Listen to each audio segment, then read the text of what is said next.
All right, everybody, Jake Raby here, Flat Six Innovations. Wanted to share a little story with you here. This is a 2003 996 Targa, and we certainly love the Targa models here. And this is a super nice car. It's got a lot of really good modifications done to it.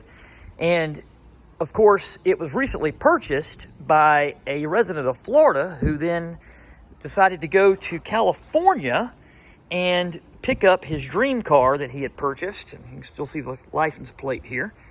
And drive that car back home to Florida. Well, he didn't make it any further than Texas before the engine failed. So this engine's got several different things going on right now. It's got a lot of variable valve timing problems. It's basically lost cylinders 1 through 3. Could have timing chain issues. It's certainly got some issues going on, creating some smoke out the tailpipe on that bank. So, you know, this is just further proof that when you purchase one of these cars, you've got to have an invasive pre-purchase inspection to ensure you're not going to have a problem like this happen to you on your way home. So just wanted to share this story with you. This engine's here at Flat Six Innovations. The whole car is, obviously.